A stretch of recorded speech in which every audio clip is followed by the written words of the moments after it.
शिल्पी घर के काम से फ्री होती तो बोर होती, जिसके बाद उसने घर में ही दुकान खोलने की सोची। अरे ये इतने सारे कपड़े, अरे बहू क्या करेगी इनका? माँ जी, मैं घर में बोर होती हूँ तो सोचा सामने के कमरे में कपड़ों की दुकान खोल लूं। घर का काम भी हो जाएगा और 4 पैसों की कमाई भी। अरे वाह वाह, ये तो बहुत ही अच्छी बात है। मैं भी तेरी मदद कर दिया करूंगी। वाह माँ जी, तब तो मजा आ जाएगा। अब हम दोनों मिलकर खूब पैसे कमाया करेंगे। अब क्या था, सास बहू का काम चल पड़ा। एक दिन, अरे राकेश की माँ, सुनती हो? कहाँ चली गई? भूख के मारे पेट में चूहे कूद रहे हैं। अरे नंदिनी, कहाँ हो? भूख लग रही है। पापा कहाँ है माँ? पता नहीं बेटा, भूख लग रही है। आज तो किसी ने चाय भी नहीं पूछी। तभी सास बहू घर के अंदर ढेर सारे सामान के साथ आती हैं और वो भी हंसती हुई। अरे वाह बहू, ये तो बड़ी अच्छी मार्केट दिखाई तूने। बड़ा ही सस्ता सामान था।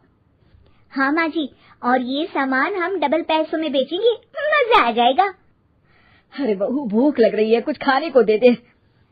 माँ क्या बात है, आज किसी ने पापा को चाय भी नहीं दी? अरे बेटा, अब 40 साल में तेरे पापा ने क्या चाय बनाना भी नहीं सीखा? अरे बेटा रहने दे अब इस बहस को।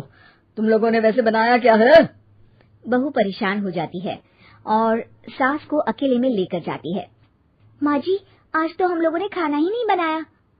अरे बेटा, बाहर के छोले भटूरों से पेट इतना भर गया कि याद ही नहीं रहा कि घर में ये लोग भी हैं खाना खाने के लिए। अब क्या किया जाए? तभी घर में एक महिला आती है। जी वो सुना है आप लोगों की यहाँ साड़ी बिकती है, जरा दिखाएंगे क्या?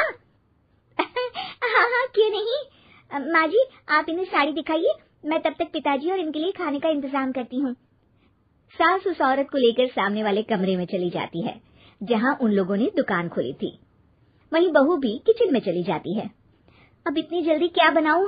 पापा जी तो खाने के लिए भी बैठ गए हैं। आइडिया, मैं खाना बाहर से ही ऑर्डर कर देती हूँ। थोड़ी देर में खाना आ जाता है और बहू टेबल पर खाना लगा देती है। हे भगवान, कितनी कड़वी दाल बनाई है बेटा। नहीं नहीं पिताजी, वो क्या बात है नंदिनी, रोटी तो चबाई ही नहीं जा रही है, लग रहा है रबड़ खा रहा हूँ। एक तो इतने महंगे होटल से खाना मंगवाया और वो भी इन लोगों को पसंद नहीं आया। तभी सास नोट गिनती हुई बाहर आती है। वाह माँ जी, बड़ी कमाई हुई लगती है। हाँ, मैंने वो 2000 वाली साड़ी 3000 में बेच दी। अरे वाह माँ जी। दोनों सास बहू बहुत खुश हो जाती हैं। मेरे पेट में ना बेटा जोर का दर्द हो रहा है। अरे माँ, क्या हुआ? पेट में दर्द? बाहर का कुछ खाया था क्या? मैदा तो नहीं खा लिया? मैंने छोले भटूरे खाए थे। माँ क्यों खाए? आपको तो पता है कि आपको मैदा सूट नहीं करता। चलिए माँ को डॉक्टर के पास ले जाते हैं। तभी अंदर से पापा की आवाज आती है। हे भगवान, मेरा तो पेट खराब हो गया। सब पिताजी के पास जाते हैं। पिताजी, आपको क्या हुआ? खाना बासी था शायद। अरे पिताजी, नंदिनी जानती है कि बासी खाने से आपकी तबीयत खराब हो जाती है, तो वो ऐसा क्यों देगी, है ना नंदिनी? वो खाना मैंने बाहर से ऑर्डर किया था।